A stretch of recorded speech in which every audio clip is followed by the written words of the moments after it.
giving you the real from A to Z surrounding the Dallas Cowboys. News, updates, rumors, transactions, takes, and more. So strap up, Cowboys Nation, and start your day off with A to Z Sports. Live with Will Steele. 3, 2, 1. Here we go.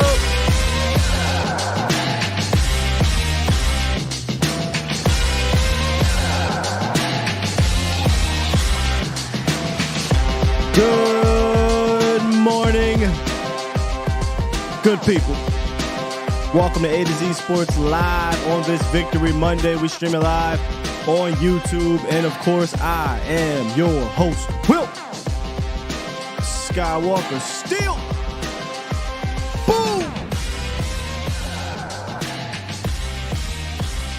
Another dominating victory for these Dallas Cowboys. That's 1-2-3 already in the first 3 games. The Cowboys walk away 3-1, getting the victory over those Bill Belichick Patriots, 38-3. We're going to talk about it. Initial Monday morning reactions. Going to play some Monday morning quarterback and whatnot. In the roundup, we have some injury updates we'll get to. Not a whole lot, but we know a little bit about something. And then we set some history. We set some history against this Bill Belichick Patriots team. I guess you can say we're starting to get over the hump. I'm not over this dang cold or whatever it is. So if I sound nasally or weird, just deal with it. I'll push through it today, Cowboys Nation, and I should be fine by the end of the week, unless it takes a turn for the worse. But I should be good to go. What's good, Bomb Squad? Bomb Squad! I hope we're feeling a bit better today than we were last week, as we should. Like I said, the Cowboys take home another. Look, you're not going to win all these games 40-0, 38-3. Was it 30-10? But good Lord, I'm not going to complain about it. You definitely won't see me complain about blowing out teams like this. But I think it's interesting how the Cowboys have started out this season. And we'll get into a whole lot as we start to ramp up for the big matchup later on in the week in regards to the 49ers. But today is about reviewing what happened yesterday and then moving forward with that. So you guys can call in as always on Mondays. 351-999-3787 is the call-in line. Let's go ahead, hit this roundup, and then we'll come out. Because, look, when there's a victory, even though I'm under the weather, and I might not be, at the cookout, I'm there, but I might not be on the grill. Y'all don't want me cooking it. I might not be on the grill, but I'm there. We're still going to have a cookout. We're going to talk about the guys who are at the grown folk table. And the walk is a little long this week. The walk is a little long. I got a lot of people we taking on the walk because I think they just deserve to be taken on said walk and taking a hit of this, I'm just saying. So let's go ahead, get into this roundup and get back out of this, talk about this game a little bit, and talk to you guys and gals on the phone. Let's do it. It's time! It's time! It's time! It's time! It's time! It is time for. It's time for the morning roundup. Round 'em up, boys. Let me talk to you. Let me talk to you, Cowboys Nation. We almost got through this thing unscathed, but then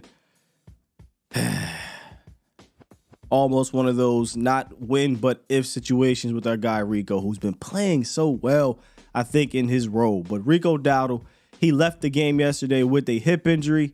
They got x-rays. They were negative, so that means, I believe, there were no broken bones, or showed no broken bones or fractures. But he will be getting an MRI today.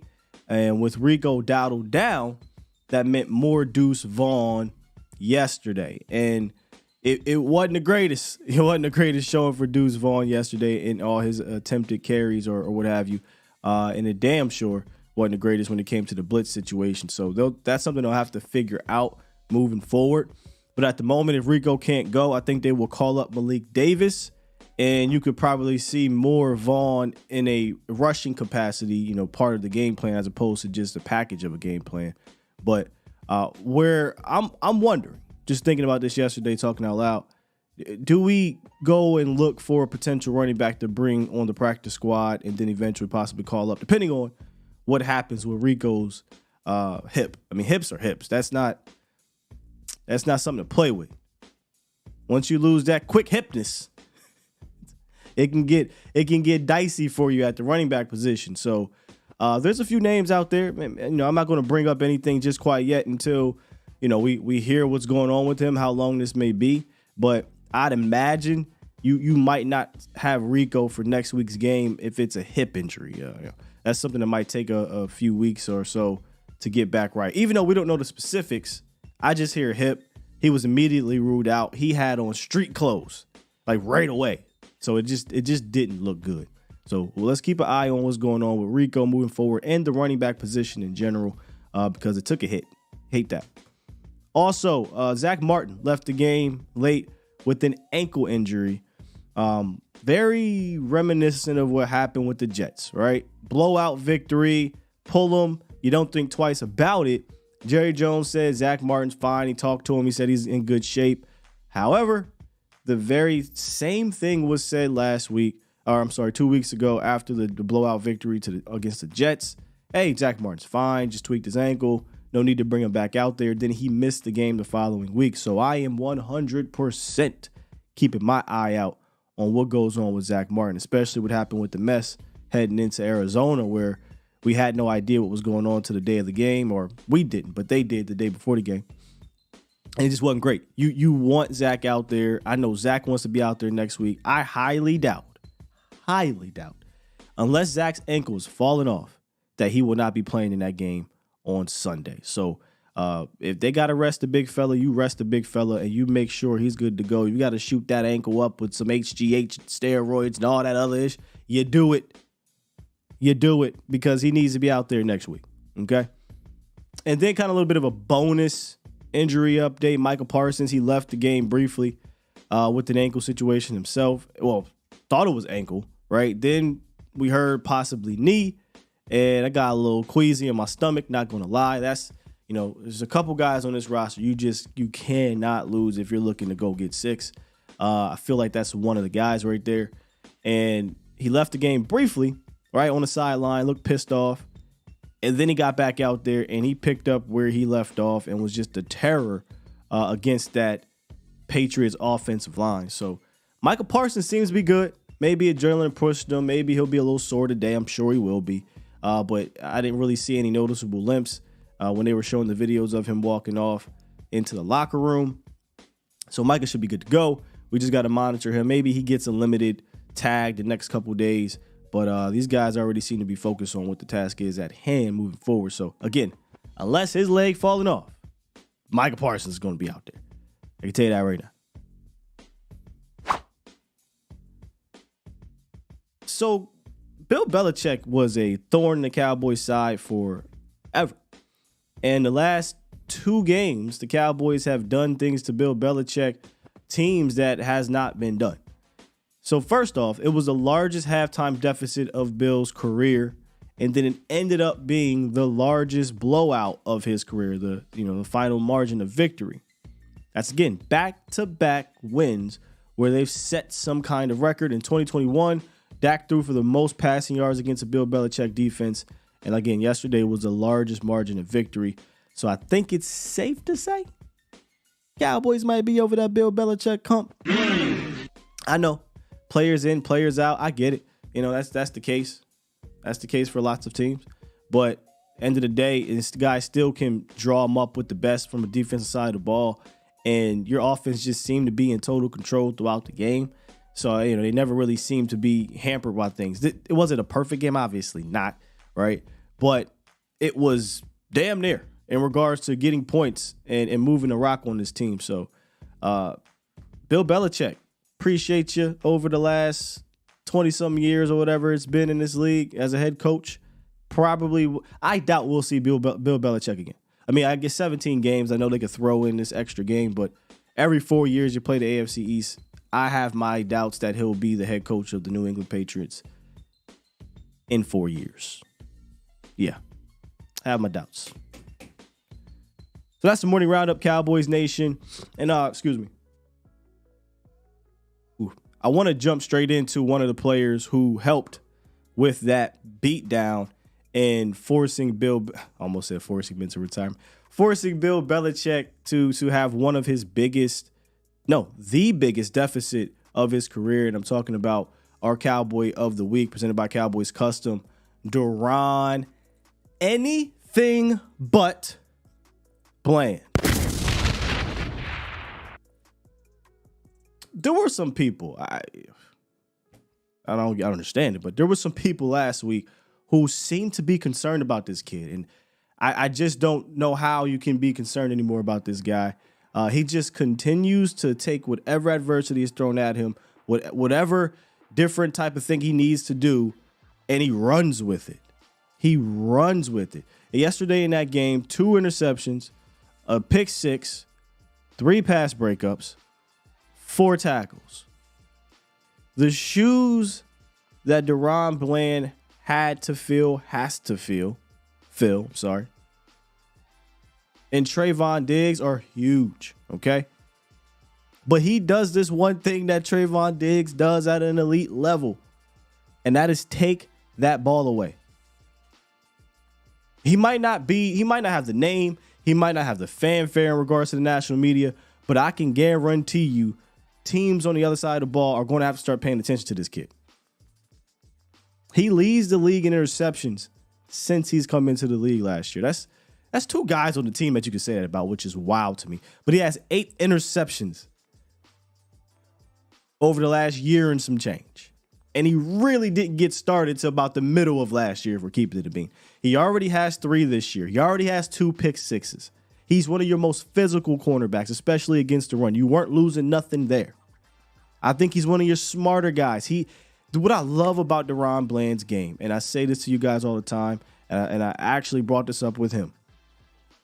If a play is made on him, one of the things you have to do as a cornerback is you have to forget and move on. How do you bounce back? Deron Bland bounces back all the damn time, it seems like. He's constantly making plays. You're going to have plays made on you, but can you make them?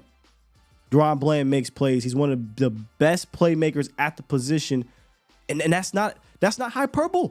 You can't say that's hyperbole. You look at his 8 interceptions, only really one of those you could really argue was kind of a gimme, the pop-up against the Giants, but for the most part, Deron Bland is taking the ball away. What I'm excited to see from Deron Bland is his growth on the outside this year, because that could mean something moving forward. But I'm excited to see that growth on the outside. He really didn't have a chance, obviously, to grow out there last year, given that he was thrusted into that slot role. You know, you had the J. Lou injury, so we're throwing Deron Bland in there. J. Lou comes back, then gets hurt, throw Deron Bland back in there. Didn't really get a chance to hone in on the outside, and they say, hey, because we're having so much trouble on the boundary, Deron, going to need you to play out there for the postseason. And he held his own, right? He held his own, but he didn't get a chance to really hone in his skills out there. If there was any silver lining with this Diggs injury, right, it was that it happened early. So it gives Deron Bland plenty of time to adjust and hone in his skills out there on the boundary for the latter part of the season and going up against some of these top guys, because I truly do believe as you're going to see Deron Bland on the big time receivers moving forward. I just do. He has the athleticism, the speed, the youth. He really has he checks all the boxes to be able to cover these guys. Now, will he do it at a high level like Diggs did? I'm not going to guarantee you that, but I know he will battle, and I know he's physically and mentally able to battle. And if you keep trying him, which I don't know what Mac Jones was thinking, but if you keep trying him, eventually he is going to make you pay if you're not on point.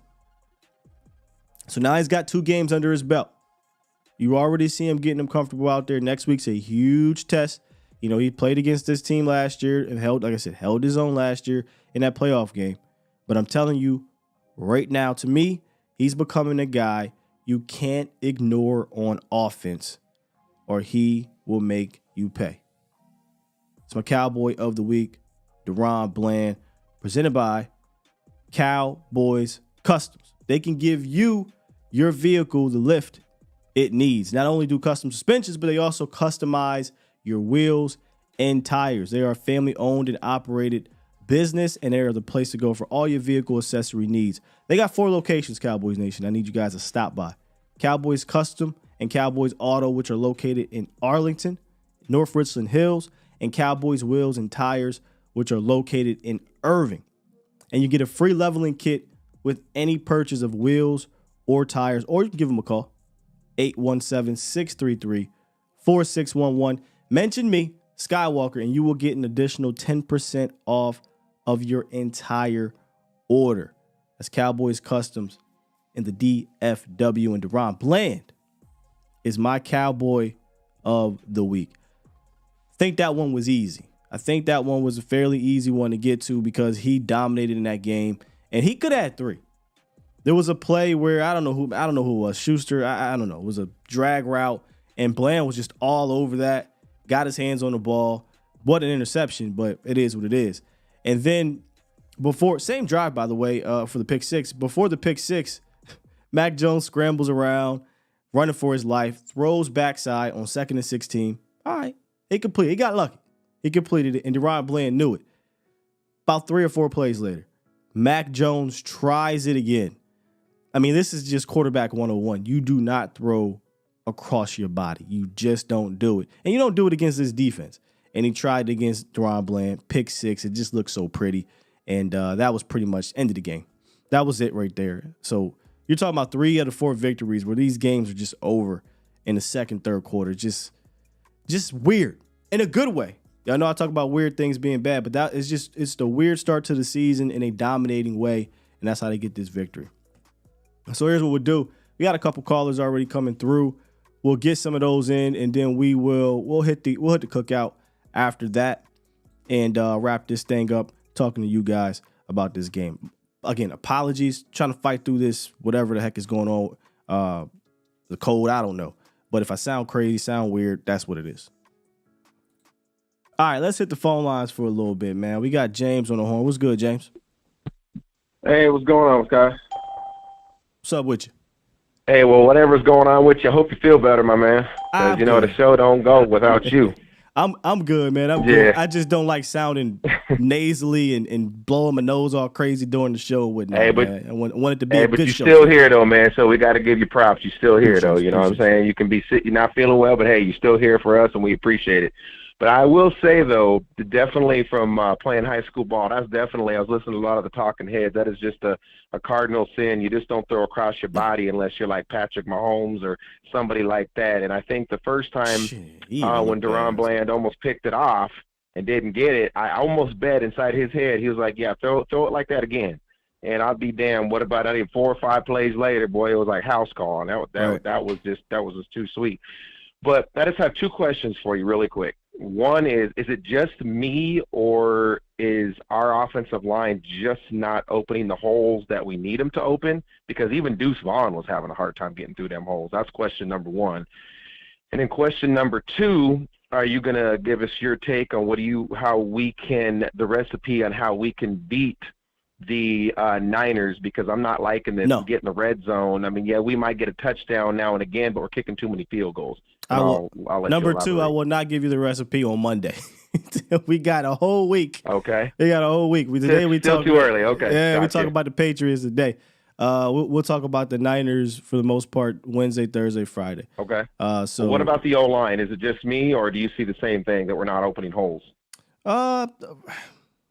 Deuce Vaughn in particular. We're not gaping anyway, I guess, is what I'm saying.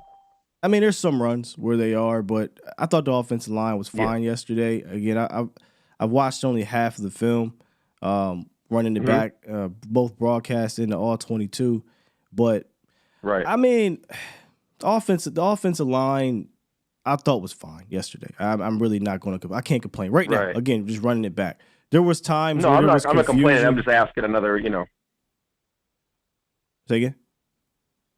No, I'm not complaining. I'm happy as hell that we won the game. I'm just I used to be an offensive lineman in high school. I'm a little concerned because when you start playing, like the Niners and the Eagles and people like that, we got to do. I'm thinking, for me, we got to do a little better up front than what we did yesterday. I mean, it's a win, we won, but just a little concerned, just a little bit.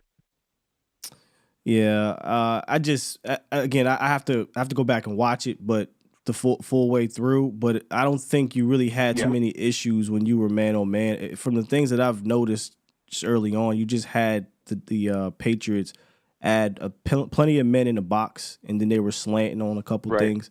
Then they got some good plays, but the Cowboys made some good plays too. Just have to go back and watch. It's so hard to really give you an opinion on. Especially right on offensive Monday. line at 9 o'clock without watching. And then what about the film? And then last but not least, what about the red zone? How concerned are you about that? That's a concern, 100%. And I didn't like the way the play calls were yesterday. I mean, you got way too cute down there. 3rd and 1, you do a play action and you roll out, or not even a roll out. You kind of let my man free. I didn't like that. I didn't like that. Yeah, it's because inside the 20s, 20 to the 20, we can move the ball just as good as anybody. But it's just like when we get down into the red zone, like next week, we can't be just scoring 3. I mean, 3 points it's points, but against teams like that, man, you got to cash in. Yep. Hey, but anyway, man, like I said, even though you're probably about halfway with us because you're not feeling well, hey, my hat's off to you, props to you, my friend, and I hopefully you get better. And next week when we beat the 49ers at the good old barbecue, that you got the chef hat back on and you're grilling again. All right, my guy, appreciate you. Hey, I appreciate you too, Sky. Have a good day. D-Sean, what's up, man? But I hope you're feeling better, Scott. Well, I'll say this. I'm glad they kind of won my birthday, so thank you for that. And then I guess one of the other things I feel like do you feel like Lukey can be like a good solution to the red zone situation? Because I've seen him hit the hole, and it was good blocking. And I know it's the end of the game, but I know. I'm be honest with you, Scott. I don't like us running a lot of play actions, especially when you're like 3rd and 1 and stuff. I really don't like that. Yeah, I didn't like that. Bugged the hell out of me. When he pulled it, the guy never fall for it, and he was like, all right, Dak Prescott's right there. And I've been hearing everybody saying, Dak, run. Just like in that situation, he's not that fast young guy he used to be where he can just take off and avoid the defenders. So I don't know. You talking about the read option? 20-yard team. Huh? You talking about the read option? Yeah. Yeah, I'm starting to wonder if they're just holding that in. I just because you gotta threaten it at some point, even if you get tackled, bro. You just have to threaten it. Now the dude did read, and he kind of sat on the edge on Dak Prescott. So I don't know if Dak would have been able to outrun him, but at some point you got to pull it there. Yeah, sure. But for your question about Lipke, I think from a goal-to-goal situation, right, when you get down there inside the 5, yeah, 100%. But we finally got some, hole clearing blocking down there and created a lane. Shouts out to Brandon Cooks. He had a nice seal. Terrence Steele also got a little action with the duo and created a lane. Also was a nice little lane early in the game if they don't run into each other. I don't know what that was about, but it just seems like there's a weird execution issue down there that they have to get together because they're getting down there with ease, probably better than any team in the league. But they have to finish down there. And again, if there's something to take out of this game moving forward in a blowout like this, it is 100% going to be that. Getting that touchdown at the end, I think, was good for morale. Getting the touchdown, I'm going to call it a red zone touchdown, to C.D. Lamb at the 20 earlier was also good for morale. But in between that, we got to clean that up. And then finally, Kurtz kind of concerned me just a little bit because I know they weren't making big plays, but they tight ends was low-key kind of killing us a little bit. We know that the tight ends were going to be the killing is crazy. They had 3 points in like 5 first downs on the whole entire game. But I wouldn't go that far and say it's killing. I mean, that's their only options. But he had a good catch. He had a fantastic catch on one. Those are good tight ends, 100%. And usually, I'm Curses. going to say that because we got to play Kittle next week. So that's what my little concern. Sure. I mean, usually Curse is fine against tight ends. And Kittle hasn't really killed the cow. Look, Kittle had that weird juggling catch. I personally think he was ineligible, but that's whatever here or there. But he had that juggling catch against the Cowboys in that game. But he, strangely enough, it's not like he's been a Cowboy killer. I know that sounds wild, but it's Kittle though, right? Like you definitely got to make sure you watch Kittle. But again, we'll break all that down later. All right, so I hope you feel better now. Appreciate you. Appreciate you. One more, and then we get to cookout. What's up, Reek? Yeah, what's going on, Sky? What's going on, Cowboy Nation? Victory Monday all day.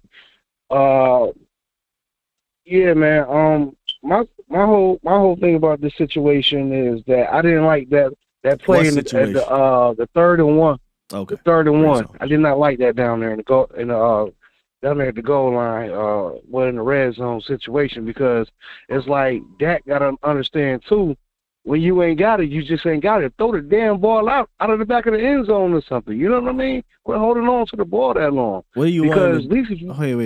What do you want him to do in that situation? Now the one against the Jets, I get. Get rid of the ball, bro. It was a play action pass. He turns around, a guy's in his face. That's how you get sack fumbles.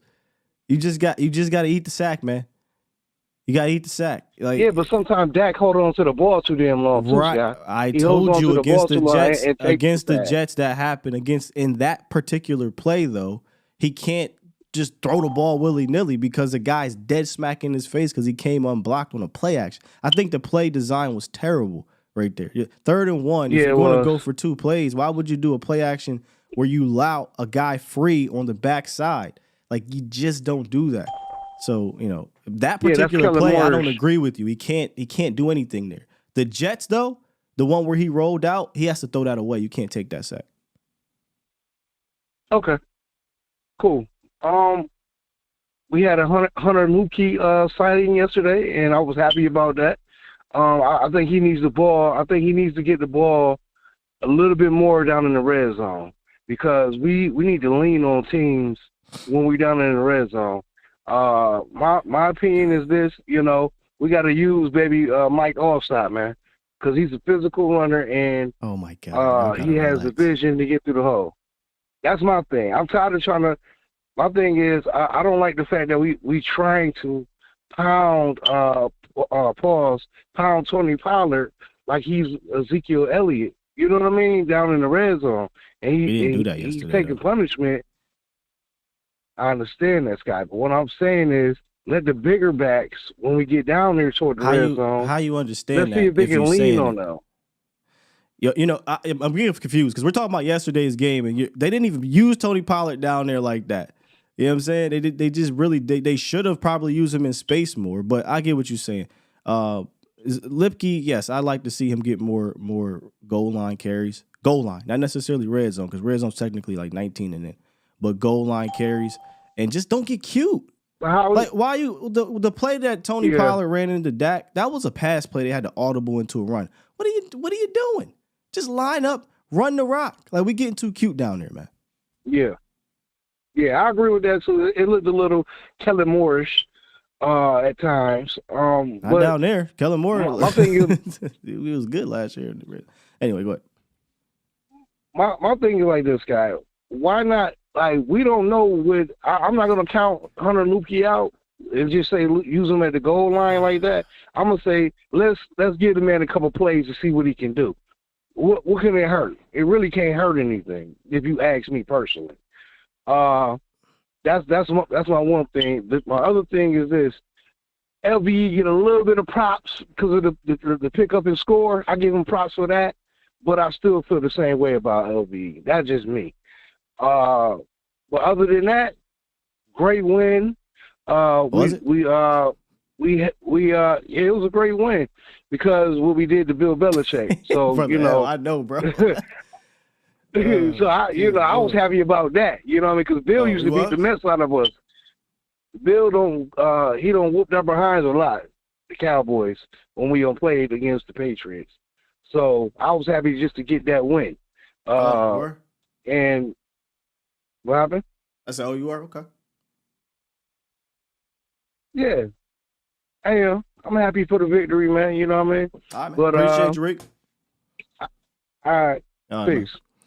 I guess we can get to the cookout now. Probably should have started off with the cookout. What was I thinking? What the hell was I thinking? But here we go. Let's talk about the standouts from the Cowboys' victory, where they won 3-0. It's electric. That was I thinking.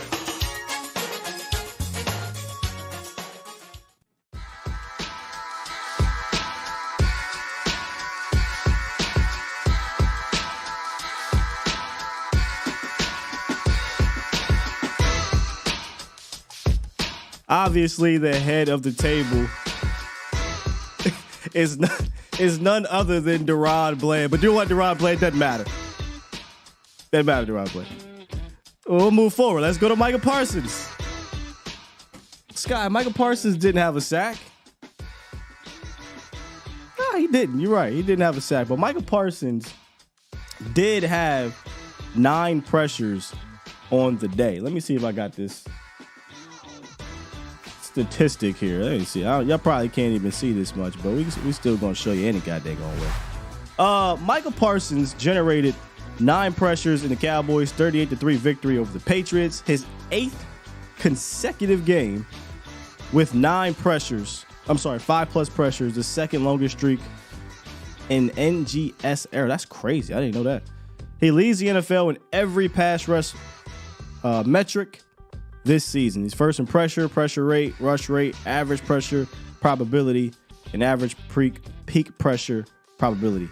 Dude is just unreal. Just unreal. So while yes, he didn't get a sack yesterday, but he did help cause the sacks again. He's not chasing sacks, remember? He's trying to be an impact player. And Micah Parsons was an impact player. And another reason why I put him up here was because of the ankle situation, knee situation, and he still went out there and was a menace. Michael Gallup. Is this a second day on it? Oh no, we didn't win last week. If they had won, Michael Gallup would have been on there. I'm including Gallup on this one. 5 receptions, 6 targets, 60 yards. Doesn't seem like it's a crazy big day, but I think that was a very productive day for him. He got the Cowboys started on the 29-yard rush early in the game, or not rush, catch and run early in the game. And he's starting to get that, dare I say, 2019, early 2021 feel back from Michael Gallup. I'm glad he's kind of getting back in the swing of things. He's becoming a trusted player on the opposite side of CeeDee Lamb. And again, one of the things that I like about him is he's not going to complain. And I love CD, but again, when you put on the film, you just see CD always just throwing his damn hands in the air. Bro, relax. Like, calm down, my guy. You got a touchdown. You got about 60 yards total in a blowout victory. We didn't need to lean on you in this game. You knew Bill was going to try to do things to take you away. Others had to step up. Michael Gallup stepped up. Ferguson, career day. Welcome to the table. Jake, 7 receptions, 7 targets, 77 yards, 5 first downs, and he just continues to show his ability after the catch. He is one of the toughest guys to bring down at the position. We saw it last year on film, and we're seeing it this year on film. He is growing into the position, and I text Vach yesterday. We were talking about Jake, and I said, hey, I think we got to kind of get rid of the whole experiment of we have to give everybody an opportunity at the position, you know. And I'm not trying to, you know, crap on Schoonmaker for the drop, but Schoonmaker and Peyton Hendershot dropped 2 touchdowns in the red zone that I fully believe Jake Ferguson makes because he's your best contested catch guy at the position, and it's not even close. But we're giving those guys the opportunities. This may be a bit hyperbole, but I'm okay saying this. I would move forward with Jake Ferguson and treat the second tight end position like we did when Witten was here. You calling him Witten? No. I'm saying you weren't taking Witt out the game. You just weren't. And there was times where Schoonmaker is the only tight end out there. Yeah, let's stop that. It's Jake Ferguson and there's everybody else. Allow everybody else to be tight end 2 in 12 personnel packages, in 13 personnel packages, whatever. But Jake should be getting 95% of these snaps moving forward, because when he gets going, and he's got 12 receptions over the last 2 games, over 125 yards or so. Let's focus in on Jake Ferguson being a guy, and we'll build from there, because he's starting to put it together here. You see him making big catches. He is just, after the catch, man, he's hard to get down. So Jake Ferguson, welcome to your debut of the Grown Folk Table. Dak Prescott. So this is what's hilarious. Shouts out to the nation. Shouts out to the Bomb Squad. It's not even the nation, it's the Bomb Squad. I completely forgot about old boy, right? And I'm talking about the caller, I think it's Ty last week, who said Dak Prescott can't throw the ball left. And because look, whatever. You know, there's plenty of those type of guys out there that don't like the quarterback. That's just another day. But everybody on Twitter tagging me and retweeting me, hey, Sky, look at this, look at the chart. Because I wasn't thinking about it. You know, Dak went out there, diced up the Patriots defense. You know, great game for Dak Prescott being efficient, right?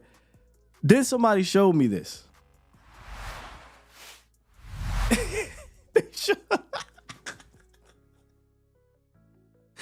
Hold on. Hey, Ty, nah, bro. You gotta come out of hiding if you are. My man said, and make sure you watch Dak Prescott. He won't throw to the left side. Dak proceeds to not miss. He didn't miss to the left side, bro. Well, all those passes were under. No, they weren't. 4 completions over 10 yards, 3 of them over 15.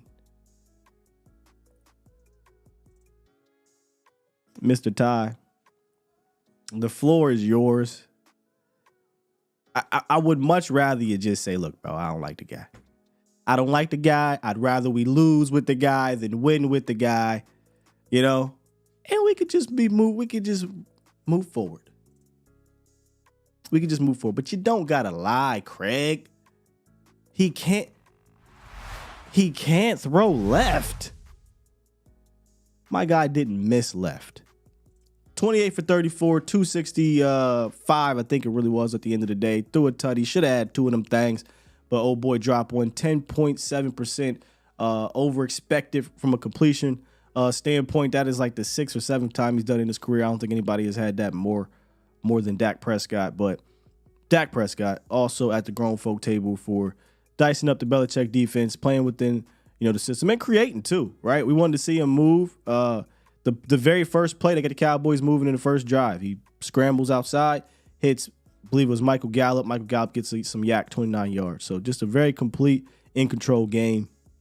And the Cowboys are just becoming a tough team to play at home. You know, I know this is going to sound crazy because the Cowboys lost the Niners at home, but and obviously you want to play at home, right? Obviously. But man, things seem to be a little different now at home. Cowboys now won 10 straight victories, 10 straight at the crib, and I believe are 8-1 or 9-1 following a loss. So, yeah, I think you might want to continue to keep competing for this first place in the conference, which is why next week is huge, man. Next week is huge. You cannot afford to go to 3-2. I don't think if you're trying to maintain, and that's early. Week 4, week 5 is still early, but you're trying to get that home field advantage. All right, let's talk about the walk. Let's talk about a walk here, because there's a lot of players that I have included on this walk list. If you don't know what the walk is, they'll tell you here in the chat. If you still don't know by then, you just don't know.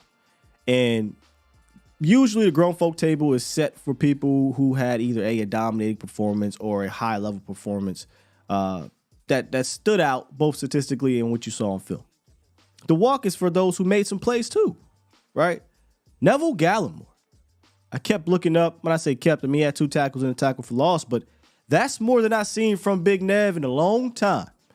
So I'm inviting Big Nev to this walk here. He had 2 tackles and a tackle for loss and caused some disruption a little bit. You kind of saw Nev play with some urgency in this game, and I like what I saw. I can't wait to go watch the film to run it back. But Neville Gallimore, got to bring him on this walk. LV Reek was just on the phone. LVE, scoop and score. And he had this is my notes, by the way. He had a really good downhill tackle. What were we talking about all last week about LVE? Bro, when you see it just run and go, I'd rather you just run your ass and hit the goalpost from missing the guy than run and play patty cake when you get there. There was a play where he was clean, he saw it, he ran and he went, and he had a stop. It wasn't a tackle for loss, but it was a stop. And he don't get a whole lot of those at the line of scrimmage. So the scoop and score, running downhill, getting a tackle, I'll bring LVE on the walk. Yeah, I'll bring LVE on the walk. Same thing, Damone Clark. He had a tackle for loss in that game. He was second with 6 tackles on the day. And he made similar plays. He saw it and he went. But I've seen that from him before. I just would like to see him continue to do it. So I got the 2 backers going on a walk with us. Brian Anger. This guy had 2 punts. I know. He had 2 punts, but the one punt was 57 yards. And I think it helped set up the scoop and score, right? You pin them back inside the 10, and then next thing you know, they get nothing because they got, Hankins and Mozzie and Dono are shutting the run down. Next play, you got Dante Fowler, also on the walk, running the hump, force fumble, scoop, and score. We got a whole gang of people on the walk in this cookout here. Jalen Tolbert. Yep. Got Jalen Tolbert coming on the walk too. He's just growing. He's just in his own right now. He is looking like a guy that, look, if he doesn't get the opportunity, it's because other people are stepping up to the plate. Because Jalen Tolbert with that special teams tackle, I think, set the tone after that 3 and out, right? He goes down and makes an excellent special teams tackle. And then he caught 4 of his targets, all 4 of them. 4 receptions, 53 yards. He's moving the chains. You see some of the yak ability. There's a springiness to his game. The kid has grown right before our eyes. And before you know it, he'll be seeing pay dirt. I'm pretty sure he'll be seeing pay dirt soon. And then finally, I could have put him at the table. I mean, for real, I probably put him at the grill. Only a couple plays so far that I've seen where it was like, I'd consider it negative. But Tyler Smith.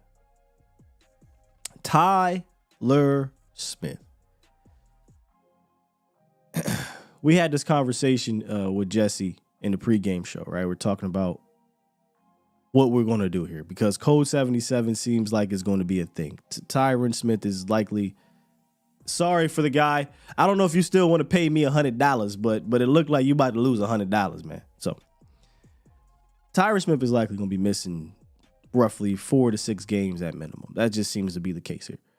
And the talk will be what to do with Tyler outside.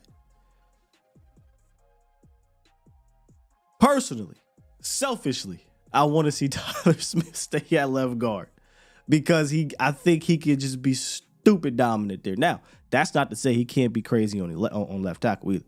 Like, that is not to say that. But with him, Tyler Biadasz, Zach Martin on that interior, that just does something for me. That does something, I think, also in the ground game. I think you get a better push, and that pocket is better. I think you saw it in this game. You saw Dak be able to step up a bit. Truman held his own, too, in this game. There's times where things get a bit confusing for those guys, and I think it's the lack of not playing with each other. One of those situations, 2 of those situations where something I think Truman just needs to continue to play on the outside. He tends to not take the inside guy. I don't know why he does that. This happened last week, happened the week before. He tends to take the outside guy first on a blitz or a stunt where they're trying to confuse you, and that gets pressure rate on Dak right away. And then you got sometimes pre-snap where they're trying to figure things out. But when it's not a freak of nature out there just running at him or they're stunting him, I thought he played or he handled himself very well out there. Next week, another big test. But I thought the offensive line, that's why when the caller called in earlier, just from my initial viewing, I was more concerned about some of the pass pickups, right? The blitz pickups from the offensive line. And I say concerned, but it wasn't like it was crazy. Bill just drew up some stuff. You know what I mean? Bill drew up some stuff. The one play that I will say, hey, we got to be better than that there. We had a max protect going on a bit. It was 7 against 4. I don't even think they did anything special. But Tyler, the whole line, let's just be real, the whole line seemed to be confused. I think Tyler Biotis might have snapped it too early. Guys kind of getting out of their stance, just looking around. Next thing you know, Dak Prescott's getting crushed. So that's really the biggest blemish on the offensive line. But overall, I thought the O-line played well, and Tyler Smith was fantastic. Like, when y'all go back and rewatch Tyler Smith, he's wearing 73 proud. I'm going to just say that. He's wearing 73 proud, and there's this kind of early Tyron Smith clamp ability to him. That's just different, man. He's just strong, and he's strong is what he is. So when you go back and watch Tyler Smith, man, you'll have fun checking. That's the second game in a row now. He looks dominant at the position. So it's what you do. You hope that Chuma can hold it down against some of these, better pass rushers out there moving forward, because they're going to keep Chuma out there at left tackle. I think for the rest of the season if Tyron is not there. But going into week 5, I have my doubts that Tyron Smith will be available. So we won't see another game of, will it be 22 consecutive games or something like that, of not seeing your starting offensive line, which is just crazy to me. Crazy to me. So that is that's the cookout right there. There's a lot to like about the game in regards to individual guys, and then there's obviously the things we need to clean up down there in the red zone. That is pretty much the biggest blemish. Everybody has a blemish after the quarter mark, right? Like a lot of teams. What do we have to get better at? Obviously, it's down there for Dallas. Where I am, though, proud of the team at the quarter mark is two different things. Some teams, hey, you got to stop turning the ball over. Hey, we got to be better in the red zone. Hey, we got to block better. We got to do This team has done a complete 180 on protecting the ball, right? If I'm not mistaken, correct me if I'm wrong here, and I get it, luck of the draw, bounce because of these some fumbles the Cowboys have recovered, but 1 turnover. 4 games, 1 total turnover. I ain't talking about interceptions. Total. I don't recall any other turnover. So that is impressive. And they are a top 3 team in third down, so they're continuing to move the chains. They are quite literally playing complementary football, right? Stay on the field. You have some extended drives. Your special teams has been excellent. I could have put Brian Anger on there for the 2-point conversion. I didn't even think about that. The 2-point conversion play to Chauncey Golston. Your special teams is playing excellent. Brandon Aubrey hasn't missed yet. He has a big boot. He's not allowing anybody to return.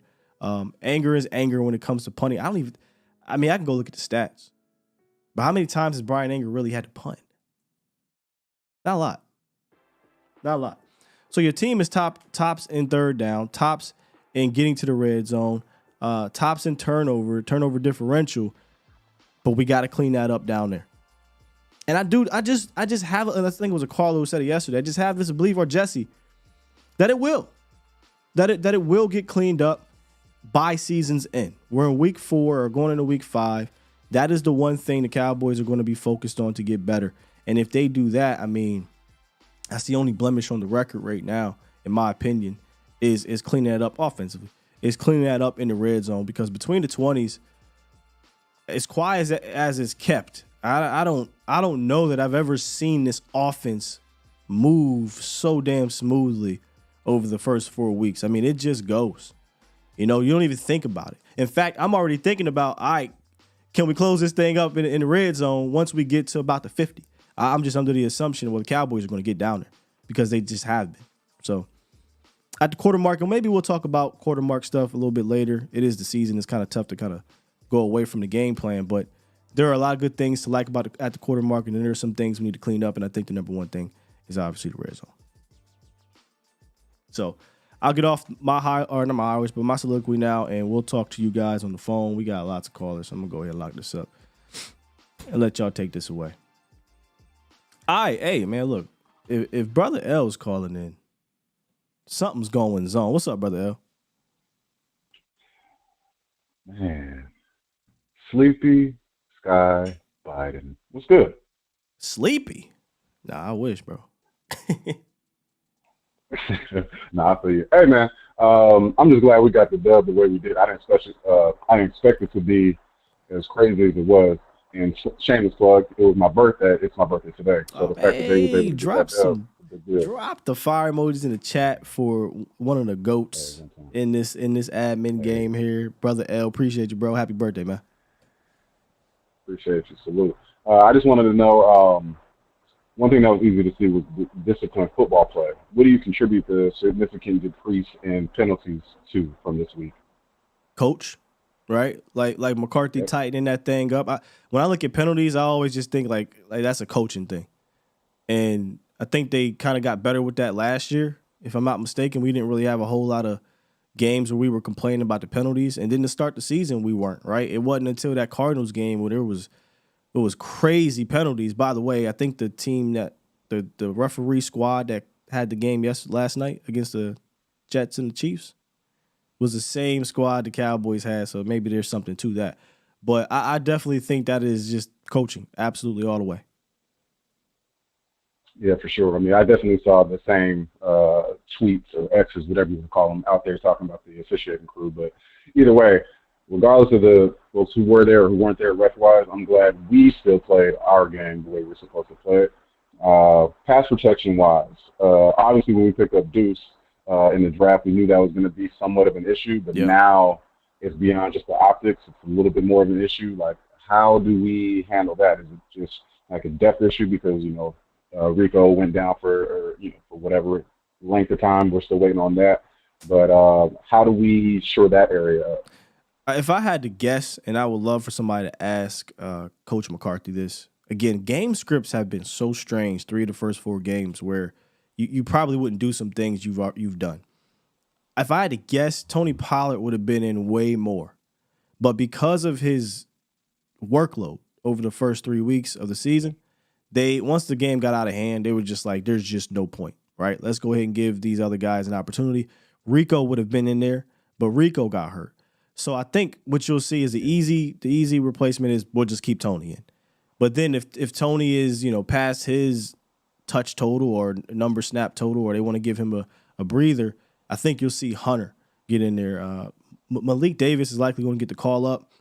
Still not the biggest fan of him in pass protection, but I obviously prefer him over, not Rico, but Deuce Vaughn. However, I'm scouring the waiver wire, or I'm scouring the free agency to bring somebody else on the practice squad too, because you're down one guy. If you go down another guy, now we're playing musical chairs. So kind of get somebody in here, learn the system just in case something happens too. So easy fix, Tony Pollard, and then I think Hunter Lipke, and then Malik Davis before I go to Deuce Vaughn doing any pass protection things. Okay. One last question, I'll get off the phone, but I asked Jazz on her show, Bitches Love Sports, say the whole name. Who is Dak's receiver security blanket? Like, who is his go-to when things are rough? Because obviously we know he has that ability to spread the ball around, but you're not going to really see him on like promos with like, hey, this is the QB wide receiver duo, because he just spreads the ball around, or the scheme allows for him to throw to all these different people. But I'm wondering, is there somebody specifically that he could or should be throwing to outside of just the CD? Because number one receiver does not equate. Go ahead, though. So it's not. So you're saying I can't use CD in this equation? Well, I'm saying I don't know if it is CD, just because like the automatic is he's wide receiver 1, but to me that doesn't always mean security blanket. So ask the question one more time. Sure. Who is Dak's wide receiver security blanket? That means CD tight ends, running backs, or whatever. Okay. Okay. So who is the security blanket or the wide receivers? Because the tight end is the security blanket, right? Like that's always your security blanket. If things aren't available outside, I'm gonna dump it off to my tight end or get it to him. But it sounded like you started off the question with, hey, when things get dicey, things get tight, who do I want to go to? I definitely think it's CD Lamb, right? But if it's not CD Lamb, I can't use him. Then I think it's Michael Gallup at this point over the last 2 games. Or Jake Ferguson, because Jake Ferguson got 12 receptions too. So it's either Michael Gallup or Jake Ferguson, but it all depends on the specifics of your question. Fair enough. Hey, you answered it the way you should. I appreciate it, man. Thanks. We did win yesterday, so I don't know what the energy is for everybody else, but I'm gonna go ahead and celebrate this dub. But I'm gonna holler at you, man. Thanks. All right, bro. Appreciate you. It's Brother L, man. All right, let's keep it moving. Let's get L. Jean on the horn. We got 1, 2, 3, 4, 5, 6, 7, 8. We got 8 callers. We're going to get through them. What's up, L. Jean? What's going on, Scott? How you doing, man? I'm good, but I can barely hear you. Okay, how about now? Can you hear me now? Better. Okay, I just wanted to say that I'm tired of our quarterback throwing across his body, getting the pick six, fumbling the ball. Wait a minute, that's not our quarterback. That was the Patriots' quarterback. Our quarterback played a hell of a game. I don't know why people are complaining about him. Why? Like, trust me, we could be on the other end of the quarterback spectrum, singing a whole different tune. So I put that to rest. 38-3, and we got complaints. Come on now, come on. Secondly, stole my thunder because I saw Neville Gallimore jump off my screen so many times, man. I didn't know who that was in the beginning. I just kept seeing him jump off the screen. And he was shooting the gap into the backfield, causing a lot of disruption, and that's good to see that he's coming to play. Third, I always wonder what's the deal with Mukamu. Why is Mukamu not playing? Then I look, number 30 making a tackle, slipping a block and making a tackle in the backfield. Thomas is playing, man. Thomas is playing. Yeah. Marquise Bell is playing. They got something in those two guys, man. And those two undrafted rookies, they got something.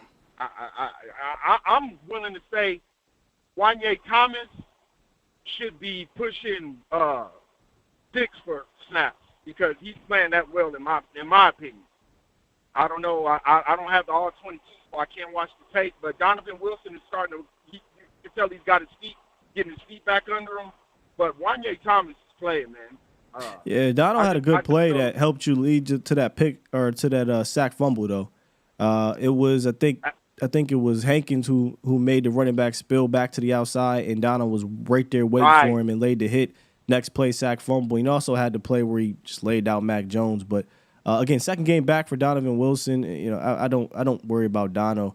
I'm gonna be honest though. When Malik Hooker got the deal, I was a bit shocked because I thought that we had an in-house replacement, and to me that looks like Wanye Thomas, but I don't think that's gonna be the case no more. So yeah, but Wanye, man, we gotta find a way to get him on that field more often. He just has he has an energy. Honestly, again, he reminds me of Dono, like a young Donovan Wilson. So yeah, absolutely. And to your point with Michael Gallup, I think Kellen Moore was using him wrong, and I think him running slants.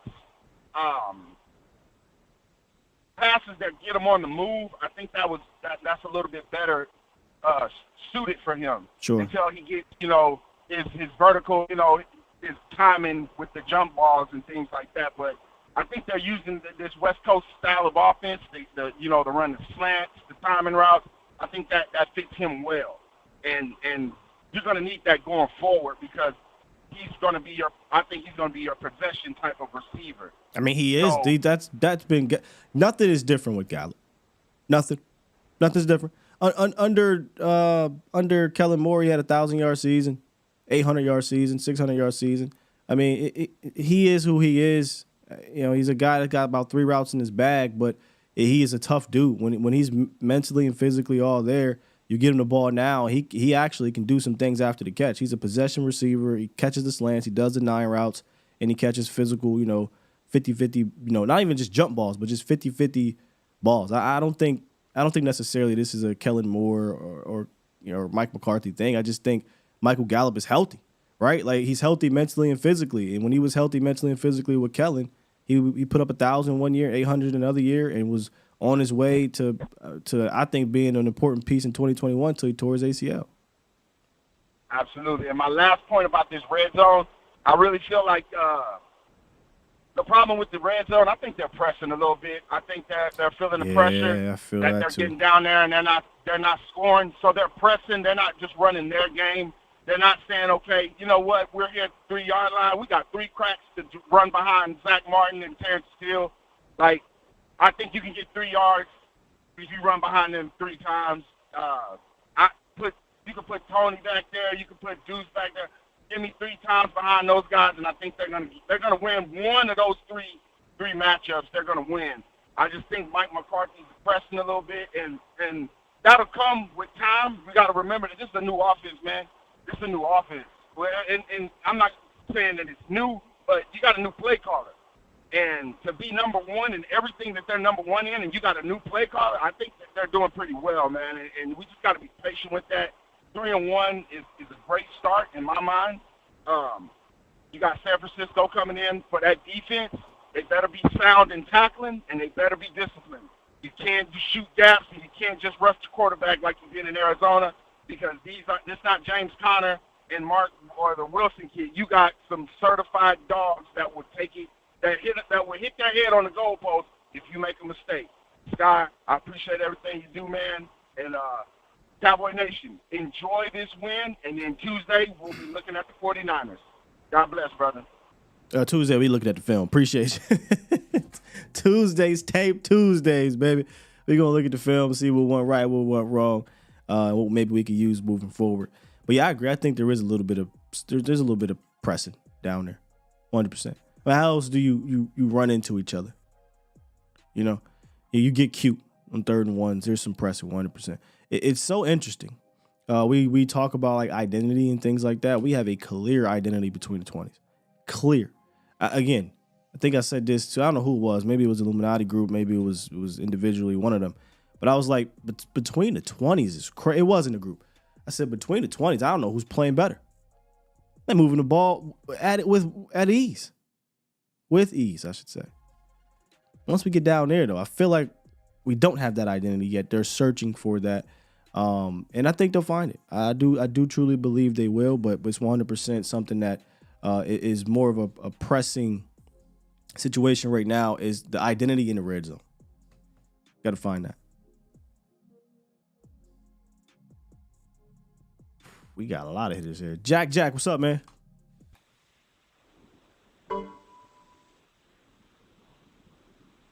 Jack. All right, we'll see if Jack's on here later. Let's get Twan from Connecticut. What's good, Twan? Sky, what's good, baby? I don't know why these people complaining about the way we play. We play excellent football, complimentary football. We played a great game, Sky. You hear me? I feel you, man. 38-3, but you know, I'm been doing this for 4 years now. This ain't new. Yeah, it's like man, like you can't win with your own team, man. It's like we played a perfect game. Damn near played a flawless game, if you're being honest. And we put up the most points on Bill Belichick. And then the last time Dak played Bill Belichick, he put up the most yards on him. Yes, sir. He 2 records now against Bill Belichick back-to-back years, or back-to-back matchup. Sure.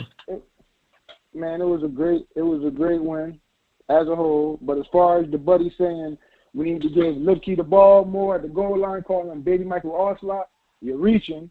Yeah, that's definitely reaching. But we definitely need better play calling in the red zone. That's the only flaw. But we gonna get that working. Besides that, guy, I'm happy we won. I'm waiting to see what we really gonna do against the Niners, because that's the only game I've been waiting for, to be honest with you. That's the only. And all these other games, I've been skipping past saying we gonna win. So that's honestly how I felt, except the Arizona game where they fucked us over.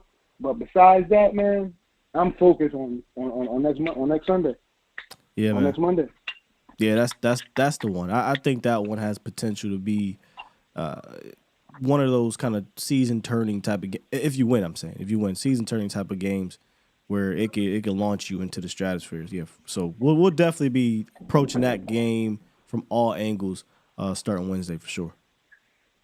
Oh, and shout out to Tober. I don't know if you brought him to the cookout, but we went on a walk with Tober. Yes, sir. All right, bet. Good call, Sky. Good call. Appreciate you. I had a thought, but I'm battling over here, man. I'm battling. My bad, Twan. I did have something, but it slipped my mind. We'll see if I remember it. Cowboy Mike, what's up, man? Hey, what's up with you, Skywalker, man? I'm good, bro. How are you? Good win, bro. Good win, man. I got what I knew they were gonna bring to the table. regular thing with us, seems like. Hey, but man, I want to give a salute to Zeke. Salute to Zeke, man. Appreciate you, man. The whole time they had that little, that little tribute to him, a song kept going through my head that I hadn't heard in years. Yeah. It goes like, it's so hard to say goodbye to yesterday. It's a Boys to Men song. Sure. It's an old school song, man, but man, I really salute to Zeke, man. He did a great job. But I only got two things and I'm gonna get up out of here. The tight end, man, Ferguson. I agree with you. He needs to stay on the field. Yeah, just stop playing. Just we don't need a tight end by committee. Jake Ferguson is your best all-around tight end. Just let him work. And I think the plan was for Stevens to kind of get some shots, those downfield shots that Hinder shot and the other guy just can't seem to bring in. I think the plan was he was going to beat out Peyton for sure. I don't know where he was going to work within the offense, especially early on, but the plan was definitely, I think, for him to make this team. That's the thing. And the Cubs is coming along. Wanye Thomas, even Deron Bland. Deron Bland got something, man. This guy could be special. I think, do you think we still have Gilmore? You move Bland over to that side, and even Jordan Lewis is looking good. So the Cubs is looking good, man. I'm going to take everything off the air, but enjoy this win, Cowboys fans, because next week it's time we go into a real fight. Yeah, for sure. And I feel like we back on schedule, we back on track. And big ups to Mike McCarthy, man. Good game plan between the 20s. I think we just a little shook up in the red zone for whatever reason. Yeah, we got to find out. We got to find our groove down there for sure. But I was thinking of this too. When we're in the red zone, a lot of times we're in the red zone and we're like on the 19 or the 18. Sure. I feel like a lot of our red zone chances, like we get right above that 20, and then we itch it forward to around the 9, and then we get into that second and, goes from the – I feel like a lot of this red zone stuff can be misconstrued, because we're way back there. At the end of the day, shouts out to Stephen Jones. At the end of the day, you're getting so many shots here. You got to figure it out. You got to figure it out. You're now what? How many shots we get here? 4. They're not. I don't know why they're not counting the CeeDee Lamb one. I'll count that one. So we'll say 5, and they were 2 for 5. And then last week there was 4 shots down there. That's 9 opportunities, right? 9 opportunities, 3 touchdowns. You need a better rate than that. You need to figure it out better than that. And I just don't think we have the same identity down there. I think they're trying to figure out an identity down there. But once they do, look out. Yeah. All right, Skywalker Field. I'm going to get off here, man. Y'all have a good day. Again, Cowboy Nation, enjoy, man. Hey, I ain't going to lie. I did swing over to the tape to see what they had to say this morning just because I wanted to see what they had to say. But Cowboy Nation, enjoy this win, man. Same stuff. Talk to y'all soon. Appreciate you. I could tell you. I ain't even seen nothing. I could tell you what they're saying. Well, last year, the Cowboys in the play. I felt like after every single game this year, except for the Cardinals, that's what they're saying. They don't care about what's happening this year. They keep going back to last year. So I bet you that's what they're talking about, especially with the Niners coming up. They don't care about this game. So don't waste your time. Don't waste your time. Zeke. Hey, man, we gave you your send-offs here. Call me heartless. Call me what you want. Actually, I'm gonna call it like how Zeke said. They played the whole little thing, and Zeke was like, they said, "Were you emotional?" He said, "No." He said, "My mind was focused on the game.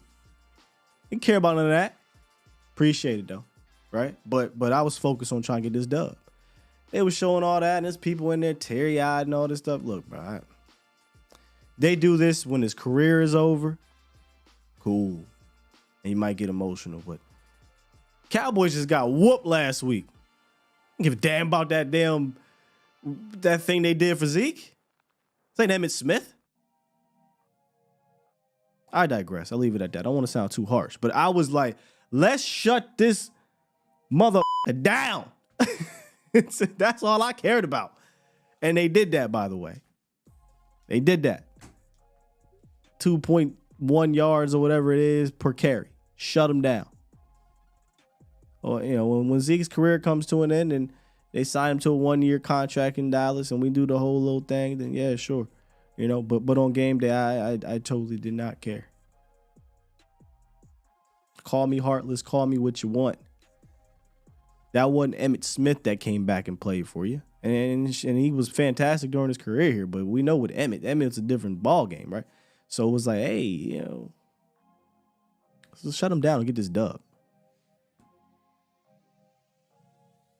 Looking prime shape, averaging 2.1 yards per carry. All right. Shit.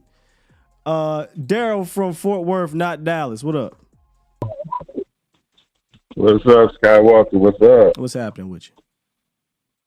Hey, a lot of folks have stole my thunder, but I just want to mention a couple things that maybe wasn't hit on as much. We were talking about the red zone, and I just feel like it's like when a field goal kicker gets the yips, that's what they call it, when he's a quality kicker, but all of a sudden he can't hit nothing. And it's just because it's more in his head than in his ability. Got the yips down there, basically, yeah. yeah. Because even and what made me really think about it was how many times have we seen Dak run into a running back in his career? I don't like. I've never seen it. Yeah. Right, but we do it there because I was looking at it. I said, "Oh, that was a touchdown right there." It was but a they run into touchdown. each other. It was a touchdown, my guy. Like, yo, the whole leg just sitting there. Like, yeah, he would have got hit by a linebacker, but it would have been in the end zone by then. So it's like, what did Jerry call it? You got the yips, the yeeps, the yipes. We got the yipes down there. Then you get Luke Schoolmaker, who it hits you right in the hands, bro. I mean, you got a beautiful just touchdown. And he just yiped it and dropped it. Yeah, it's something going on down there. I think I'm rolling with that one, though, bro. Hey, Daryl, I think we got the yipes.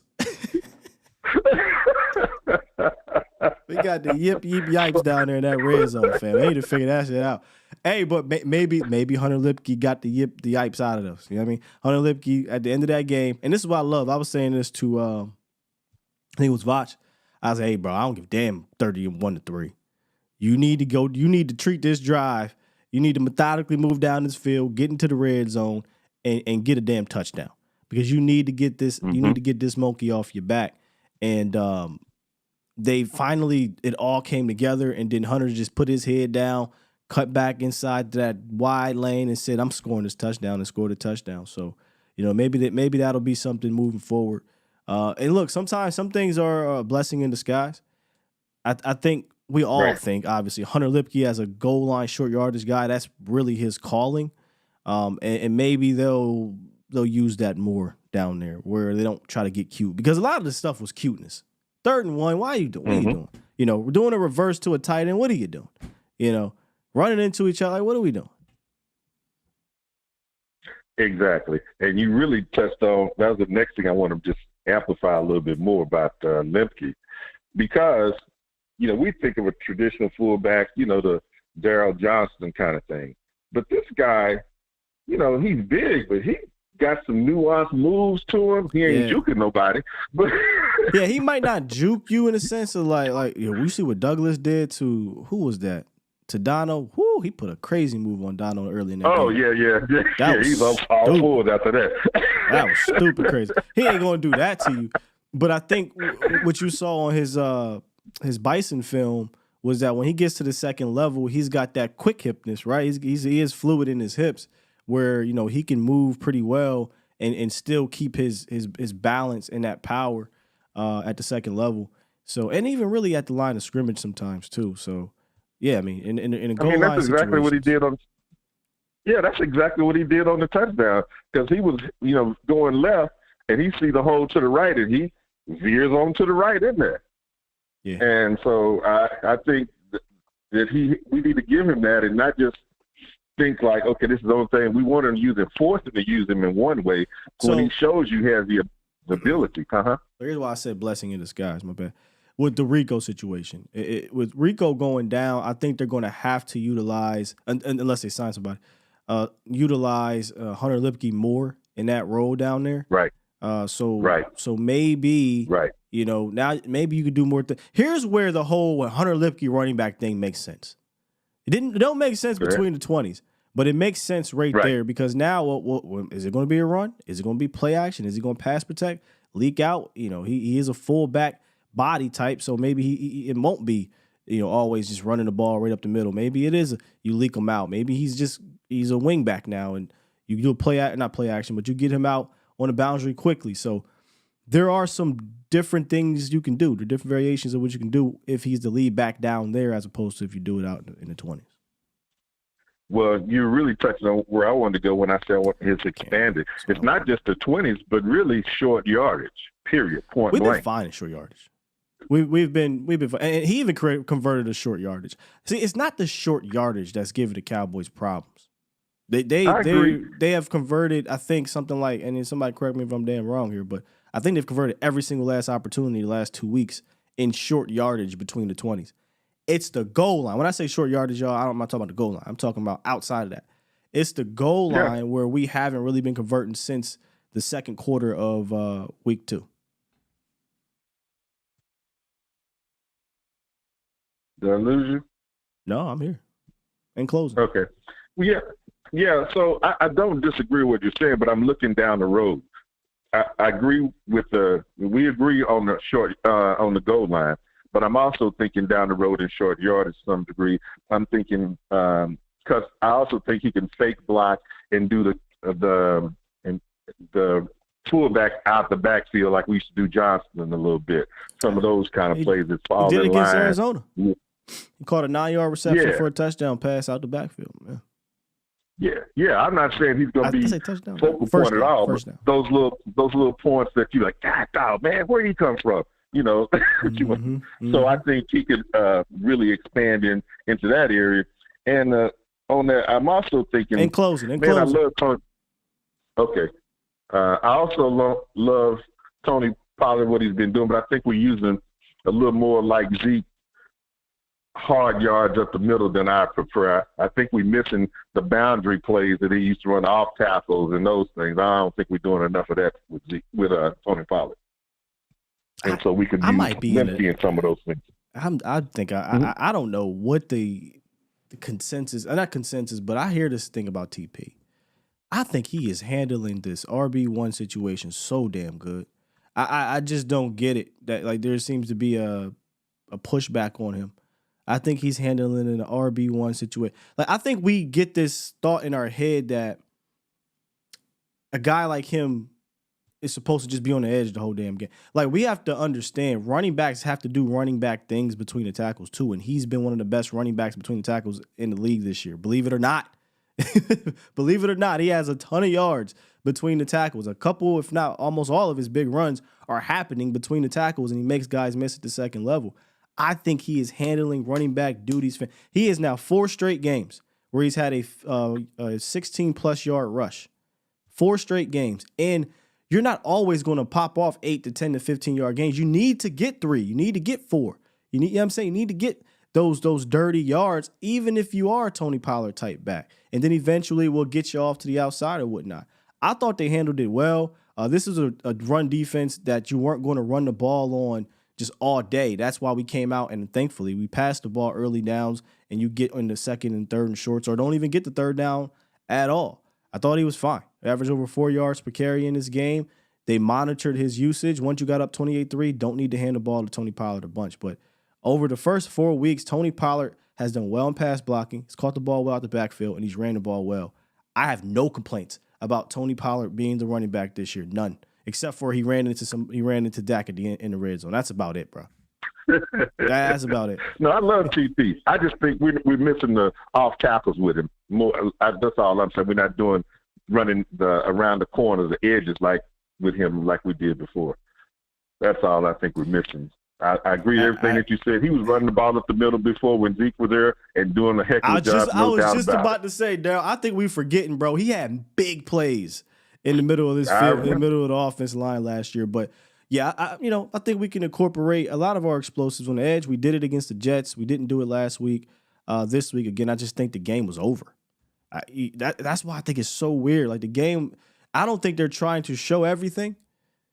And, yeah, I agree. So maybe that's why we didn't see a whole. Tony Pollard literally was pulled with a whole quarter and some change left. So, all right, man. Yeah. Hey, take care of yourself. Get you some elderberry juice. This is the allergy season. Elderberry, take care of you. I wish it was just allergies, bro. I know when it's allergies because I got seasonal.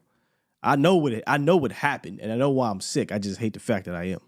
Appreciate you, Daryl. Okay, brother. Yeah. All right, take care, man. Peace. Yeah, I'm blaming my wife's friend. Got me goddamn sick. I personally do want to sign a certain specific person. Maybe we'll talk about that a little bit later. But yeah, I don't know. Am I on an island here? Am I tripping that I think Tony Pollard has handled the RB1 duties really well? Just curious. Hey, Camo, come on, man. I brought this up a while ago. I'll do it. But anyway, I think Tony Pollard has been a really good RB1, especially in this. I like the game plan. I do. I love the game plan this week. I think Coach saw what happened last week, right? We ran the ball early downs all the damn time. We flipped it. We flipped the script. We threw the ball a little bit on first down. Actually, a lot of it on first down, early downs, and that helped move the chains. Again, between the 20s, this offense has been, I think, better than any offense in the entire National Football League. Between the 20s, consistent basis. It's getting down there in that red zone and having a better plan. But yeah, I am A-okay with how he's handling this. Now, I tweeted out last week, I would like to see Rico and Deuce and all these other guys get involved more because this is a long game. I always talk about that. It's a long game. We want to be able to get to January. And that's why I think you saw him get 11 carries. Today, 11 carries, get your ass out of there in the third quarter. We understand you're leading the league in touches after 3 weeks. That's not really what we want to do. So we get you out of there. Shouts out to the coaching staff for understanding that because he is an important part of the offense moving forward. But yeah, besides running into, Dak, I don't know what that was about. Jack would say play his up too. Other than that, man, I think Tony's been fantastic this year as RB1. I just don't have any complaints about him. Maybe about the usage. We don't want to have it as high, but him individually, I think he's playing really well. Speaking of Jack, let's see if we got him back. You. Oh, we got him. Here we go. What's up, man? Hey, what's up, Mike? What's good How with you doing? I'm good, man. Oh, good, man. I had a beautiful trip this weekend. I went to go see my daughters in Indianapolis, man. It was beautiful. And then I got to watch my boys. Now, with all the pleasantries out the way, guys, permission to speak freely? Permission to speak freely.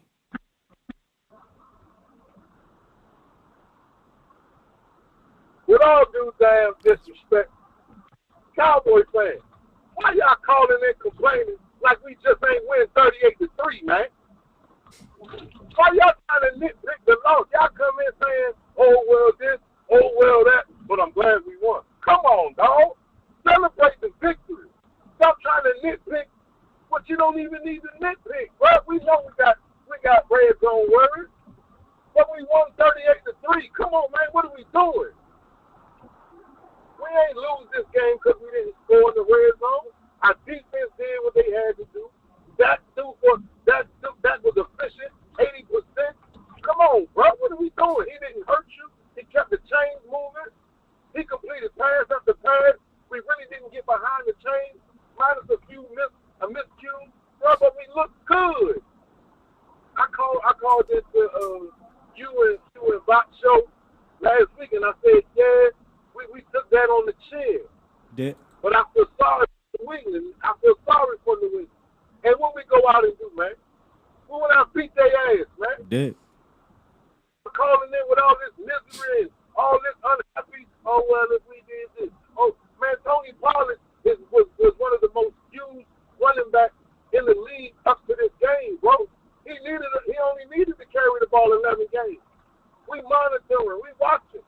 Are y'all watching football or y'all watching sandball? What are we doing? And my water tastes good, and I've been in the garden. The garden is good. Well, when we scored in the red zone, I hit my woman in the titty nipple again, guy. It was awesome and amazing. Yeah. Hey, Jack, I love the energy, man. I'm glad you got a chance to see your daughters in Indianapolis, and I'm with you, brother. Like, fandom has changed, bro. That's all I'm gonna say. Fandom has changed. Social media has changed the way we fan. I never in my wildest dreams growing up, or even as a young adult, would I think coming off a 38-3 victory, there's a loud minority of the fan base that is still ticked off, annoyed. It's special. It's different. Like you can't just be happy. Like why we got like you? I'm gonna use this as an example. You're in a relationship, right? And y'all have everything going good. She's doing everything you need her to do. You doing everything she needs you to do. And you come home and she said her girlfriend just got cheated on. Now she's thinking you doing the same thing that guy was doing. That ain't got nothing to do. Just be happy. Let's be happy. Hey, Jack, I'm gonna let you go because you going in and out, but I appreciate you, big dog. You drive safe out there. Happy dog. All right, man. That's our guy with Mr. With All Due Disrespect. Yeah. Day after the game, I never really. And again, maybe like working from home, social media, like real life interactions, man. When you win like this, boy, come on, man. You couldn't tell me nothing at work. You kidding me? Couldn't tell me nothing, man. But I think with social media, it's different now. Social media is like perfection or nothing, and that's kind of changed the way we look at things. One of my mantras is we talk about what is, take that data and we try to project that moving forward, or at least the good and the bad or what have you. We talk about the good and the bad. We do, right? But 38-3, I'm sorry. I mean, Jesus. We're going to get through the film tomorrow, and we're going to move forward to the Niners for sure, right? That's why the title of this video or the thumbnail was We Handle Business. You know what I'm saying? We handle business for sure. But there is a weird tone. And like I say all the time, Brother L know what we need. Y'all know what we need. And it just is what it is. The problem is that can't be accomplished in October. And that's where the hypocrisy bugs the shit out of me.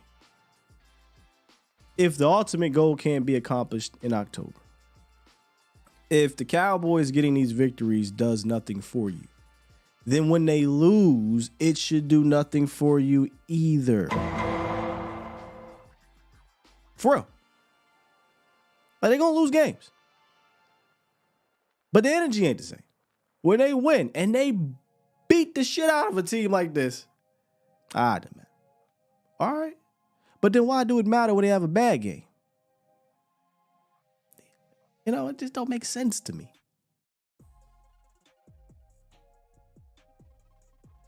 The sky is falling. We lost to the Cardinals. Relax. That game happens.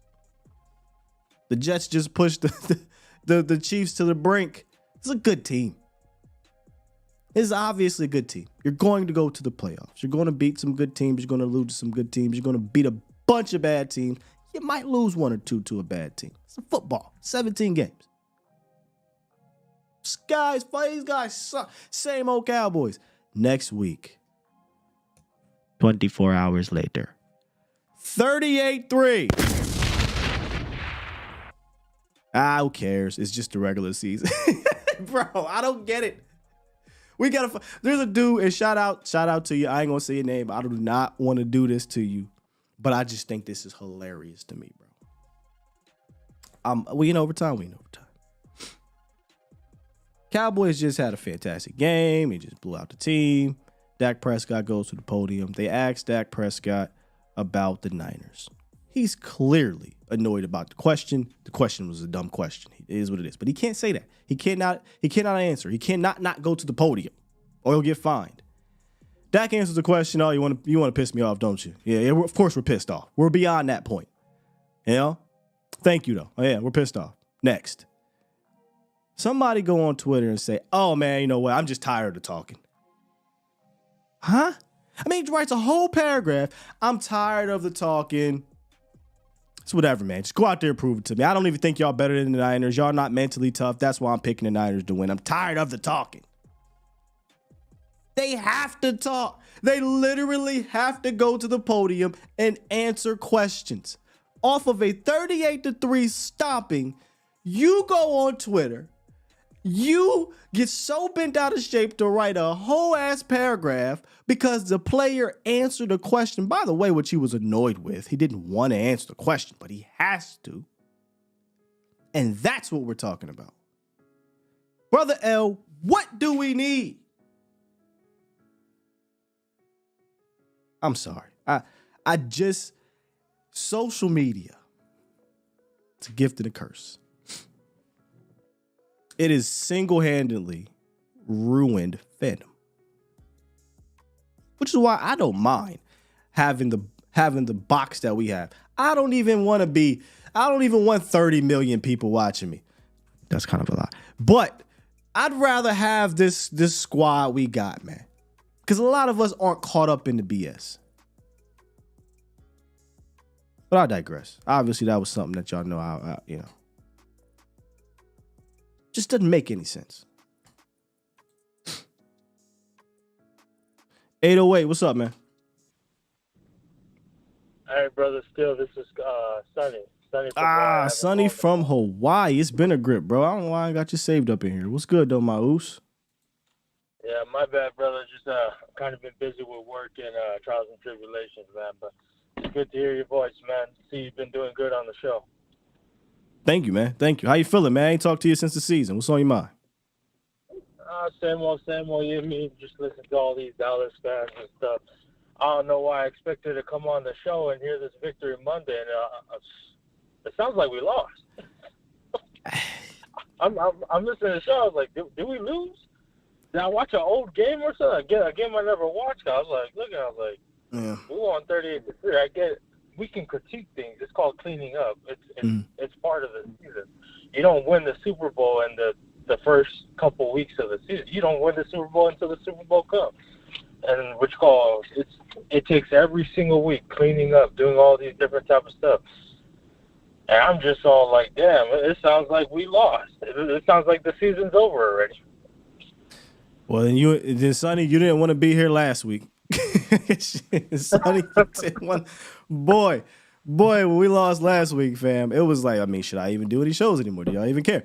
But nah, look, it is what it is. I already gave you my spiel on that. But what's on your mind from this game and what you got moving forward, Sonny?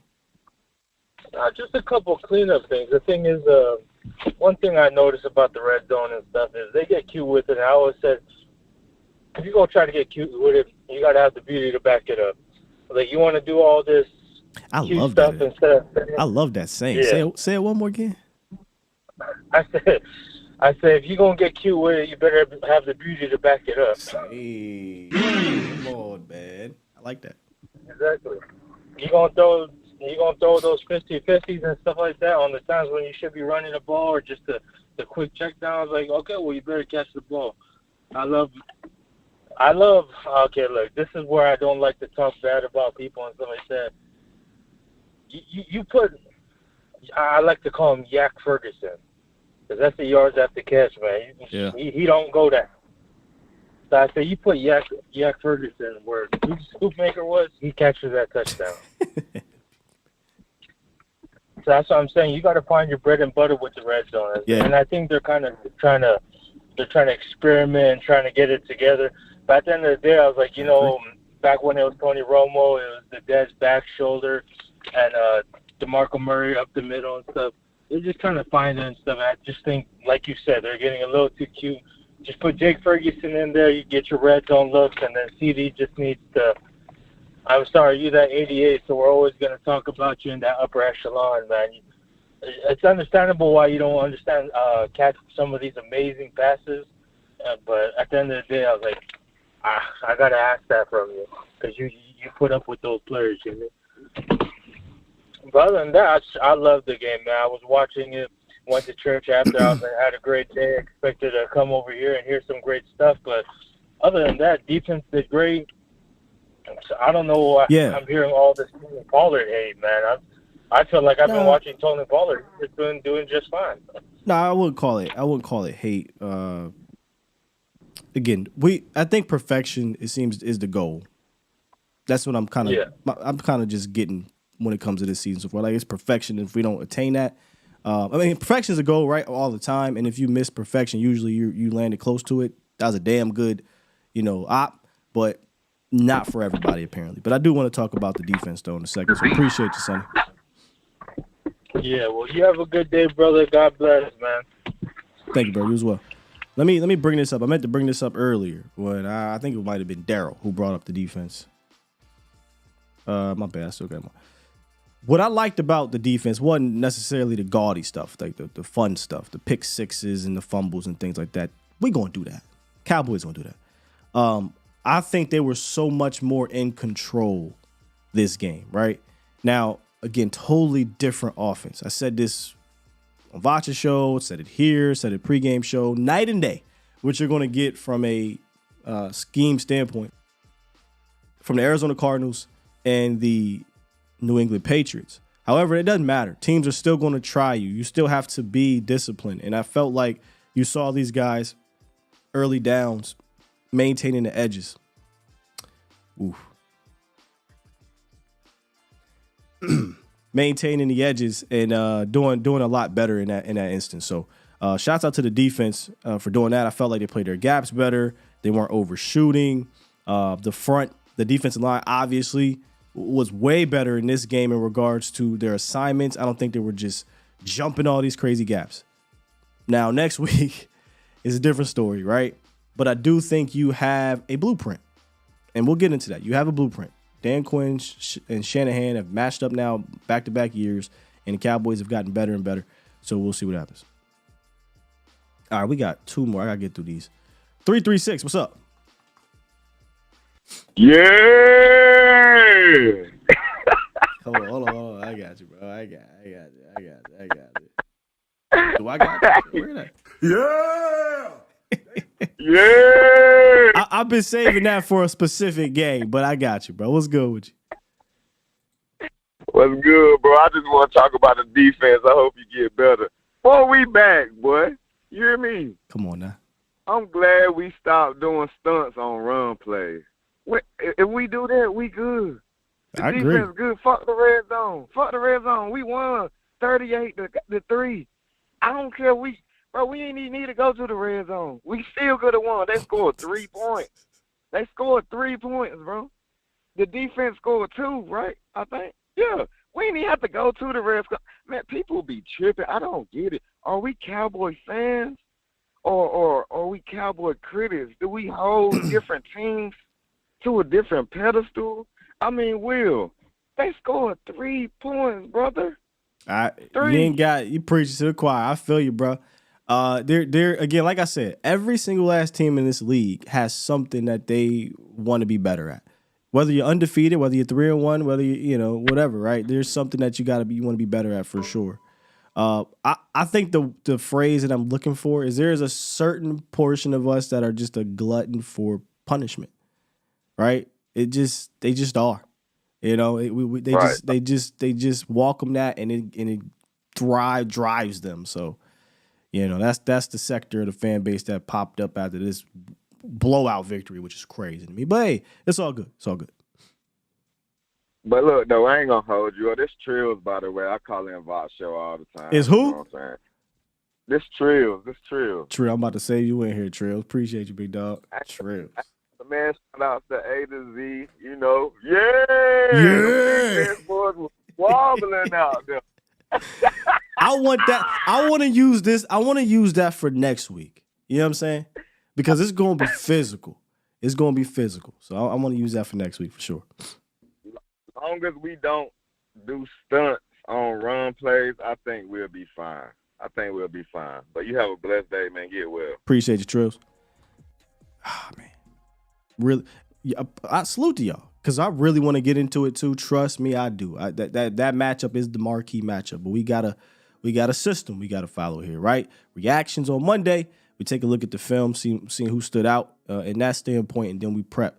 But the prep is going to be so much fun for this matchup because I do think there are things defensively to take away last year in that matchup, and I think there's things offensively this year that we do better to play against that particular style of defense. So, it's the big one. It's definitely the big one, man. One more, and we're going to get up out of here. 208, what it do? What up, big dog? How you doing, man? I'm good, man. How are you? I'm great. So first of all, I wanted to say, man, yesterday I was watching the game, and we were up 28-3, and the whole red zone woes situation came up. Greg Olsen and whoever was talking about it. And the way I feel about the red zone, man, is that's just another analytical thing that people have been using to grade teams and rank teams, and I just think it's such a overblown analytical stat that it doesn't matter, in my opinion. When you get the W, it really don't matter where you get your damn points from. If you get 28 of your points from your defense and you win that game, it's not who cares how your offense performed. It's more of who cares where the points came from. You can fix where your offensive issues were later.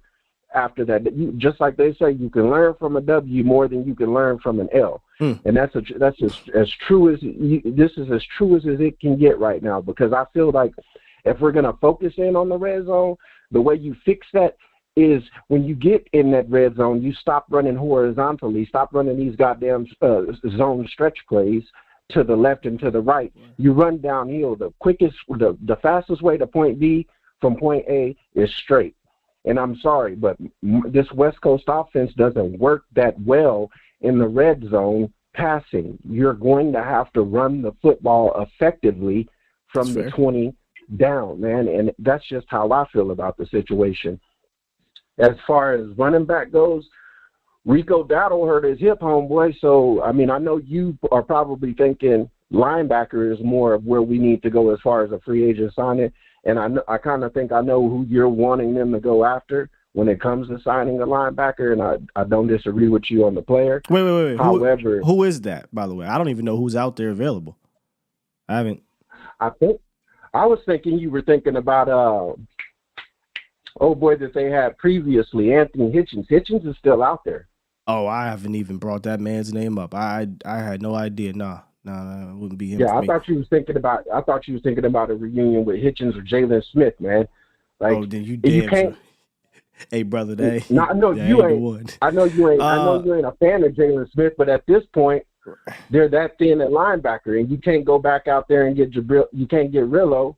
You can't go get. I mean, you can. If you wanted to, you could. If Brillo was still on the practice squad, you can grab him if you want to. But that's. Rillo's not on Washington's active squad? Unless he got called up. I know he got signed to their practice squad when he got cut. So, I mean, it's been 4 weeks, though, so maybe he might have got called up. But if he did not get called up, I thought he got called up this game against Philly, but I may be wrong, bro, and I stand corrected. Yeah, I don't know. However, what that takes me to my next point quicker than what I'm saying, what I was trying to allude to and get to is that I think that now with Rico having that hip injury, it's going to open up a conversation for them bringing in a running back to be running back 2B to Deuce, because I don't think that automatically promotes Lipke to running back 3. Because while Lipke has the ability to be a running back, I don't think that's who the Cowboys want to have as RB3. No, it'll be Malik Davis that'll get the call up.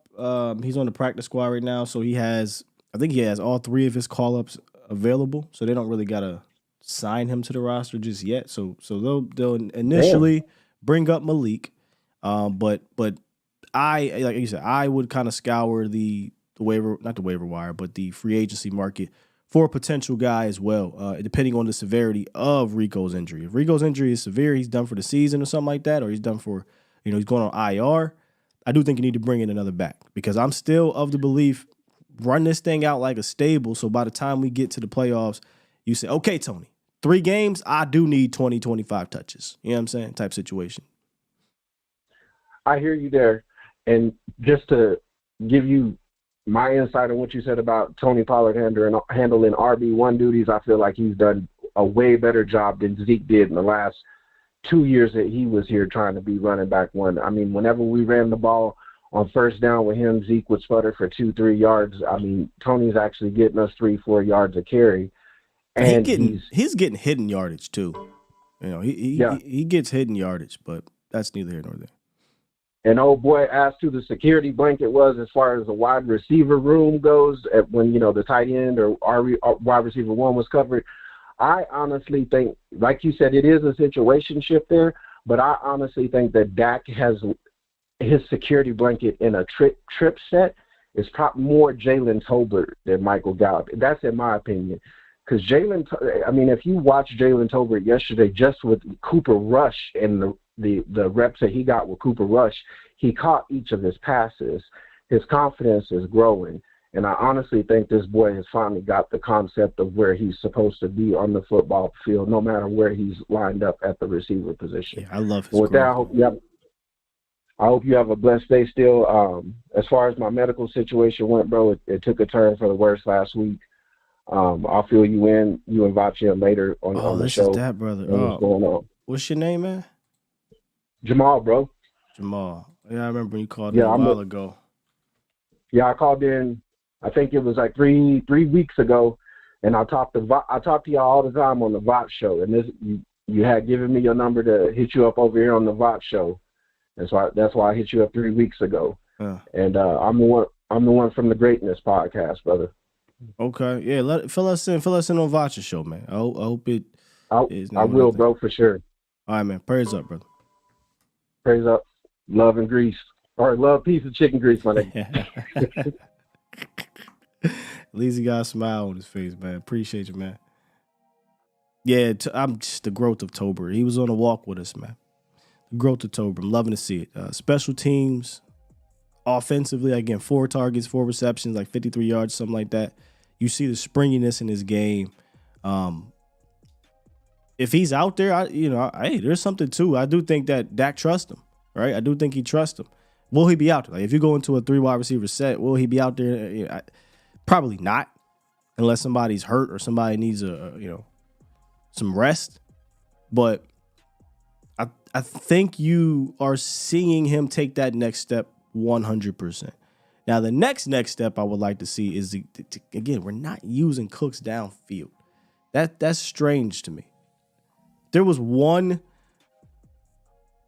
complaint about between the 20s is I'd like to see them just say, hey, let's book it, And you don't even got to tell Cooks to just go run a 9. Like, he's so good running routes. You could tell him to do like a deep over or, a post corner. 7 route. Like you could have him do so many different things down the field. And maybe I'm being greedy. Maybe that's something they're building towards. Obviously, again, you get into these strange ass game scripts where game's over, second quarter. So now we're not doing nothing. So that's the only thing I'm really looking for in between the 20s. I want to see old boy Brandon Cooks get involved more down the field because he's catching everything underneath. But I want to see him get more involved down the field.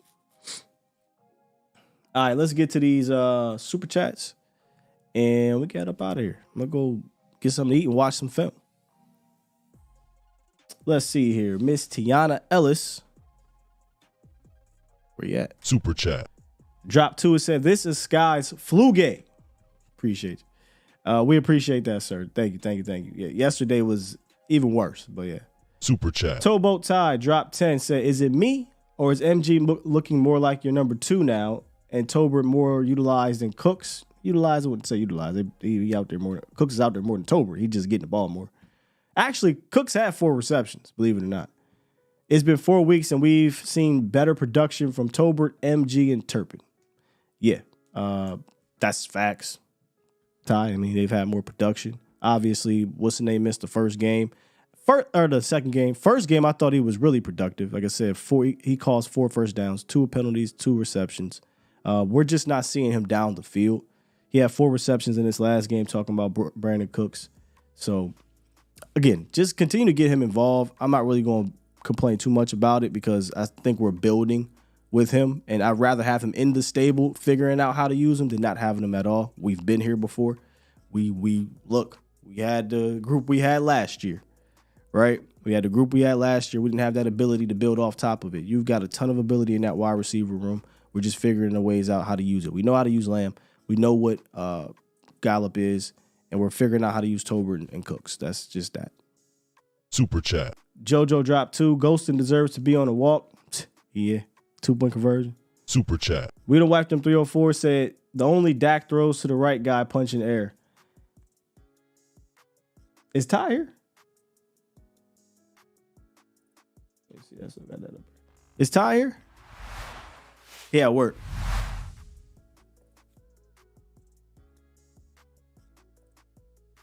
Usually what happens during situations like this across the internets is these people will fade to black, and whenever the Cowboys win or Dak Prescott throws an interception or he doesn't look good, they'll come back out and, you know, the foul weather, right? We talked about that. The foul weather fans. They love to just a glutton for punishment.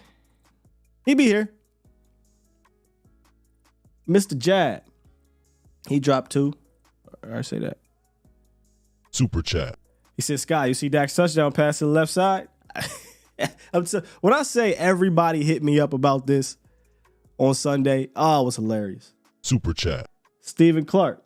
He said, Sky, I can already tell who you want, but correct me if I'm wrong. Leonard Fournette.